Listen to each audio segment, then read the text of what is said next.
ഞാൻ ആസർ പൊന്നാട്, ചാനൽ 5+ലേക്ക് സ്വാഗതം. ദുബായിൽ ഇപ്പോൾ നല്ല നട്ടുച്ച സമയമാണ്, നല്ല വിശപ്പുണ്ട്. അപ്പോൾ ഒരു ഷവർമ വാങ്ങി കഴിക്കാമെന്ന് കരുതിയിട്ട് ഇങ്ങനെ കപ്തീരിയയിലേക്ക് ഓർഡർ കൊടുക്കാൻ ഫോൺ ചെയ്യാൻ നിൽക്കുമ്പോഴാണ് ഈ വീഡിയോ കാണുന്നത് കേട്ടോ. ആ വീഡിയോ ഒന്ന് കേട്ടോ. ഷവർമ കഴിച്ച് അനേകം പേര് മരിച്ചു. അതിലൊരു മുഹമ്മദ് ഇല്ല, അതിലൊരു ആയിഷ ഇല്ല, അതിലൊരു തോമസ് ഇല്ല, പക്ഷെ അതിൽ വർമ്മയുണ്ടായിരുന്നു. അതുകൊണ്ടായിരിക്കും ഒരുപക്ഷെ അത് ഷവർമയായത്. ഈ ആക്രാന്തം മൂത്ത് ഭണ്ഡാരമടങ്ങാൻ ഇത് പോയി തിന്നു ചാകുന്നവന്റെ പേര് ഹിന്ദു എന്നാണ്. എന്തായാലും എന്ത് രസമുള്ള വീഡിയോ. അപ്പോൾ ആ വീഡിയോയിൽ പറയുന്നത് ഒരു ശ്മശാനത്തിന്റെ പ്രതീതിയാണ് കേരളത്തിലെ തെരുവിലൂടെ വൈകുന്നേരങ്ങളിൽ സഞ്ചരിച്ചാലുണ്ടാകുന്നത്. അവിടെ നമ്മൾ വൈകുന്നേരം കഴിക്കുന്നത് ഷവർമ്മയാണ്. ചിലതിന് ഷവർമ എന്ന് പറയും, ശവവർമ്മയാണെന്ന് ആദ്യം പറഞ്ഞു കേട്ടോ. ചിലതിന് ഷവർമ എന്ന് പറയും. കഴിക്കുന്നത് വർമ്മയാണ്, കഴിക്കുന്നത് ശവമാണ്. കേരളത്തിൽ ഷവർമ കഴിച്ച് നിരവധി പേർ മരിച്ചു. അതിലൊരു മുഹമ്മദ് ഇല്ല, അതിലൊരു ആയിഷ ഇല്ല, അതിലൊരു തോമസ് ഇല്ല, പക്ഷെ അതിൽ വർമ്മയുണ്ടായിരുന്നു. അതുകൊണ്ടായിരിക്കാം അത് ഷവർമയായത്. ഈ അക്രാന്തമൂത്ത് ഇത് കഴിച്ച് ചാവുന്നവരുടെ പേര് ഹിന്ദു എന്നാണ്. ഈ വിടുവായിത്തം പറഞ്ഞത് ഒരു സാധാരണ മന്ദബുദ്ധിക്കാരനൊന്നും അല്ല കേട്ടോ. RSSന്റെ മുഖപത്രത്തിന്റെ പത്രാധിപര് NR മധുവാണ്. ഇത്രയും വലിയ വർഗീയ കോമരങ്ങളായ ഈ മന്ദബുദ്ധികളുടെ നാടാണല്ലോ കേരളമെന്ന് ഓർക്കുമ്പോൾ നമ്മളത് ലജ്ജിക്കണം. ചിലപ്പോൾ ഇതിന്റെ പേരിൽ ഇനിയിപ്പോൾ നാളെ കേരളത്തിലെ വർമ്മമാർ ചിലപ്പോൾ പുള്ളിക്കെതിരെ നിയമ നടപടി എടുക്കാനുള്ള സാധ്യത ഒന്നും ഇല്ലാതില്ല. കാരണം ശവം തിന്നുന്നവരാണ് വർമ്മ എന്ന് ഈ ചങ്ങാതി അങ്ങനെ അതിലൂടെ പറഞ്ഞു പോകുന്നുണ്ട്. ഈ കേരളത്തിൽ ഷവർമ തിന്ന് മരിച്ചവരൊക്കെ ഹിന്ദുക്കളാണ് അത്രേ. ക്രിസ്ത്യാനികളും മുസ്ലിങ്ങളും ഒന്നും ഷവർമ തിന്ന് മരിച്ചിട്ടില്ല. കേരളത്തിലെ ഭക്ഷ്യവിഷബാധയേറ്റ് നിരവധി പേർ മരിച്ചിട്ടുണ്ട്. വ്യാജമദ്യം കഴിച്ച് മരിച്ചവരുടെ എണ്ണം കുറേയുണ്ട്. പാൽപ്പായസം കഴിച്ച് മരിച്ചവരുണ്ട്, വെജിറ്റേറിയൻ ഭക്ഷണം കഴിച്ച് മരിച്ചവരുണ്ട്, ഉച്ചക്കഞ്ഞി കഴിച്ച് മരിച്ചവരുണ്ട്, ബിരിയാണി കഴിച്ച് മരിച്ചവരുണ്ട്, ബീഫ് കഴിച്ച് മരിച്ചവരൊക്കെ ഉണ്ട്, ചെമ്മീൻ കഴിച്ചിട്ടും മരിച്ച ആളുകളുണ്ട്. അപ്പൊ ഇവരൊക്കെ ജാതിയും മതമൊന്നും നോക്കാൻ നമ്മൾ ആരും തന്നെ മധുവിനെ പോലെ വിവരദോഷികളല്ലല്ലോ, ഈ വിഷം തുപ്പുന്ന കരിമൂർഖങ്ങളുമല്ല. മധുവിന്റെ പ്രസംഗം കേട്ടപ്പോൾ ഞാനൊരു ചെറിയ നിരീക്ഷണം നടത്തി. കേരളത്തിൽ ആന ചവിട്ടി കൊല്ലപ്പെട്ടവർ അധികവും മധു പറഞ്ഞ ഹിന്ദു സമുദായത്തിൽപ്പെട്ടവരാണ്.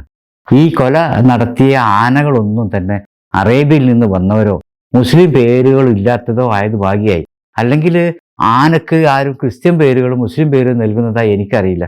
ആരോ ഒരാളൊരു തമാശക്ക് ആനക്ക് എന്താണ് ക്രിസ്ത്യൻ പേര് നൽകാത്തതെന്ന് ചോദിച്ചപ്പോൾ ഒരു രസികൻ പറഞ്ഞത് ആനയെ മാമോദിശ മുക്കാനുള്ള ചെമ്പ് കിട്ടാത്തത് കൊണ്ടാണെന്നാണ്. ഇനി ഈ സുന്നത്ത് കഴിക്കാൻ മടിച്ചിട്ടാണോ എന്ന് എനിക്കറിയില്ല ആനക്ക് മുസ്ലിം പേര് നൽകാത്തത്. കാരണം കുറച്ച് പണിയുള്ള പണിയാണല്ലോ. കുംഭമേളയിലും മറ്റും തിക്കിലും തിരക്കിലും വിട്ട് മരിച്ചവരുടെ ജാതിയും മതവും മത കണക്കെടുത്തിട്ടുണ്ടെങ്കിൽ ഒന്ന് പ്രസിദ്ധീകരിക്കണം. വെറുതെ ഒന്ന് അറിഞ്ഞിരിക്കാൻ വേണ്ടി, അല്ലാതെ ഇനി വിവാദം ഉണ്ടാക്കാൻ പ്രസംഗിക്കാമെന്നല്ല.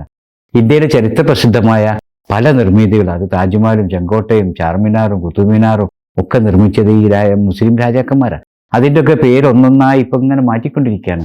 നമ്മളിങ്ങനെ പത്രങ്ങളൊക്കെ വായിച്ചുകൊണ്ടിരിക്കുന്നുണ്ട്. ഈ മുസ്ലിം പേര് സൂചിപ്പിക്കുന്ന സ്ഥലങ്ങളുടെ നാമങ്ങൾ മാറ്റുന്നുണ്ട്. ഇപ്പം എൻ്റെ ജില്ലയിൽ പള്ളിമുക്കുണ്ട്, അമ്പലപ്പടിയുണ്ട്, ഷാപ്പിമ്പടിയുണ്ട്, ഹാജിയാർ പള്ളിയുണ്ട്, ചെട്ടിപ്പടിയുണ്ട്, ചെട്ടിയാരങ്ങാടിയുണ്ട്, കളിയാട്ടുമുക്കൊക്കെ ഉണ്ട്. ഇവിടെയൊക്കെ താമസിക്കുന്നത് ആ വിഭാഗത്തിൽപ്പെട്ടവരായ ആളുകളാണോ എന്ന് ഞാൻ അന്വേഷിച്ചിട്ടില്ല. കാസർഗോഡ് ഞാൻ ആദ്യമായിട്ട് ജോലി ചെയ്ത് മാധ്യമം പത്രത്തിൽ കാസർഗോഡാണ്. ഈ കാസർഗോഡ് ജില്ലയിൽ ചെല്ലുമ്പോൾ അവിടെ ഒരു നായർമാർ മൂലയുണ്ട്. അവിടെ നായന്മാർ കുറവാണെന്ന് എൻ്റെ അഭിപ്രായം. അവിടെ നായർ സമുദായത്തിൽ എത്ര ആളുകളുണ്ട് എന്ന് എനിക്കറിയില്ല കേട്ടോ.